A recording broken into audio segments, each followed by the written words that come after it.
Alright, hey guys, so today I'm going to talk about my Mamiya RZ67. This is another one of my favorite cameras. This one is a medium format camera that shoots 120 film, generally at 6x7, as it says. So on this end of the camera, you've got a hot shoe, so you can attach a flash directly to the camera. The sync is actually going to be on the lens itself. And then you have your shutter speed dial. This one is the original 6.7 Pro, so it doesn't do the third stops. This one goes in full stops up to a 400th of a second, and you also get a bulb mode.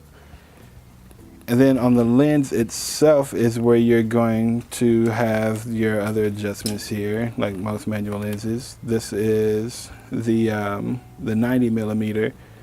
And so this one is a 3.5 maximum aperture, and then all the way up to 32.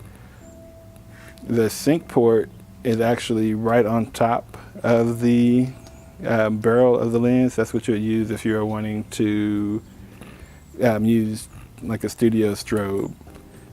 You pop it up in there, and then it'll actually sync with that leaf shutter. As I said before, you don't really have to worry about that. So this one, you just twist the collar to remove the lens.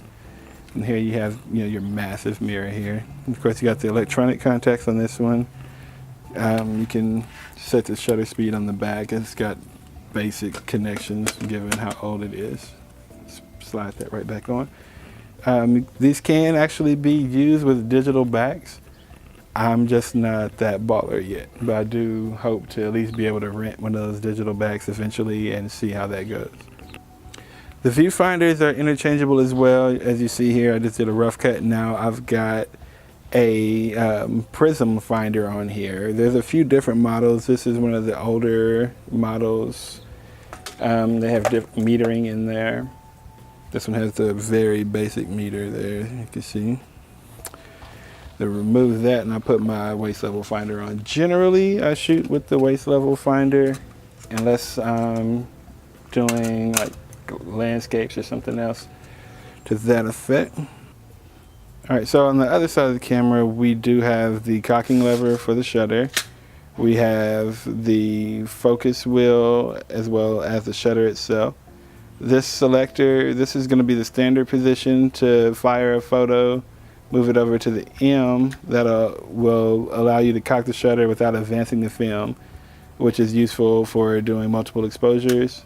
And if we go over here to the R, that is going to allow me to actually rotate this back from a horizontal to a vertical orientation. There is a lever on the back that actually releases the back from the camera that can be swapped out. You see this one, I've got a little note on there that I've got the T-Max film in there. But I also, I can switch out just right in the middle of a shoot.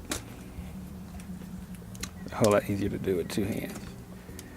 Alright, so that just locks into place there. And then you've also got the dark slide. So the dark slide must be removed. This is what protects the film from being exposed prematurely. The dark side must be removed before you're able to fire off a shot. So that wraps up an overview of the Mamiya RZ67 Professional, one of my favorite medium format cameras of all time. If you guys would like another video going over loading 120 film into a Mamiya RZ67 as well as the full setup to shot type video, just let me know in the comments and I'd be happy to make that happen.